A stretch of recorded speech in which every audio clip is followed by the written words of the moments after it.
Now, buddhay. We all know that letting go of the anger, letting go of the resentment is not as easy as we think, right? People might say to us, let it go, forget about it, don't think about it, and what had happened, happened. But the person who is in that situation, person who is really dealing with that person or that problem, only knows how difficult it is and how painful it is to experience that.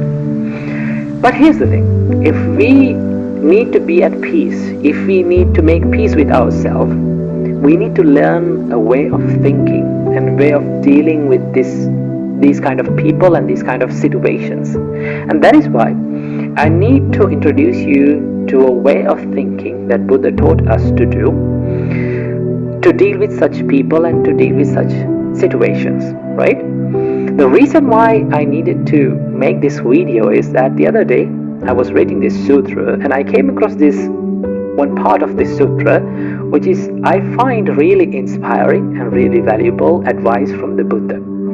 So first of all, let's take a look at what Buddha has to say about this. The Buddha says, one may apply to that person the fact of ownership of karma. Let's name this way of thinking as the ownership of karma. The Buddha says, this worthy person is the owner of his actions, the heir to his actions. His actions are the womb from which he has sprung, his relations and his protection. Whatever he does, good or bad, he will be heir to that. To remove the grudge or remove the resentment of someone, the Buddha advises us to look at their karma. Now, what do you mean by karma? Karma is the action, karma is the intentional actions that we do from our body, from our speech, and from our mind, right? Now, with these intentions, we create sort of consequences. The other part of the karma is called consequences of karma, which we call in Pali vipaka, right? So with this karma, there's one part called the vipaka, that means the consequences of karma, right? So the Buddha says, whatever the karma you do with intentions, whatever the intentional actions that you do, it generates its own consequences, right?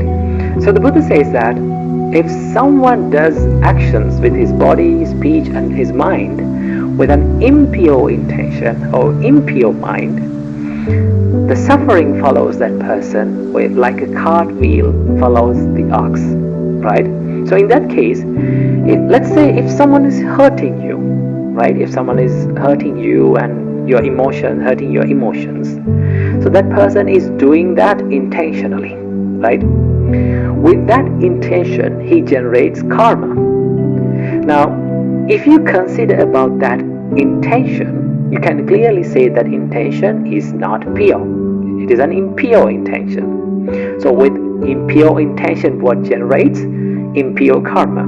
And when one generates impure karma, the suffering follows that person. So when you look at someone who is hurting you, you can think, okay, whatever they do, right now they are doing an unwholesome action, so they are going to go through the consequences of that action. And whatever I do, right, how I react to that situation, how I react to their expressions and their way of behaviors is my karma.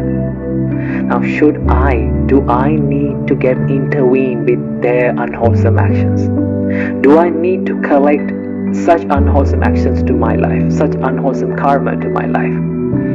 Then you can tell to yourself, I clearly don't want that to happen to myself, because I care for myself and I love myself. When you think about that, it's a great way of thinking about such people, right? So whenever you come across with a difficult customer, a rude customer, what do you have to do? Okay, you have to think, whatever the karma that they are going to collect is their own karma. And how I respond to that karma is my karma. So I choose to respond to this situation with kindness, compassion, and patience, and maturity. Most importantly, maturity is really crucial when you are dealing with such people. Okay, I always say to people that when someone is angry with you, when someone is yelling at you, be the bigger person. That means be someone who is bigger than that person's qualities, right? Be someone who has bigger patience than that person.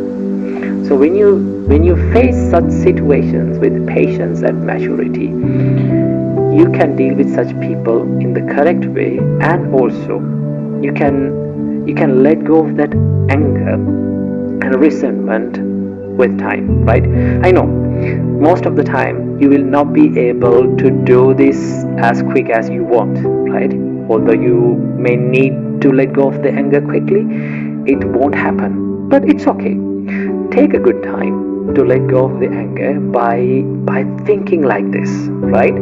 So let's say you are going through a difficult situation and someone is angry with you, and you are angry with them, right? You hold on to this grudge and resentment in your mind. Then what happens to you? The more you hold on to it, who is the person who is going to get hurt?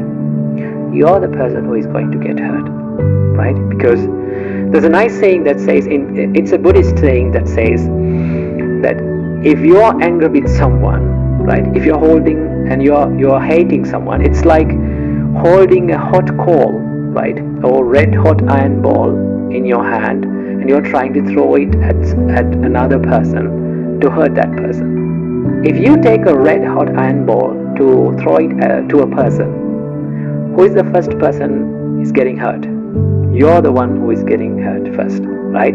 So in the same way, if you hold on to the anger, if you hold on to the resentment about someone, the first person who is going to get hurt is you. So when you understand this, and when you understand that self-care, self-love, self-compassion is important to heal, then you can let go of that anger.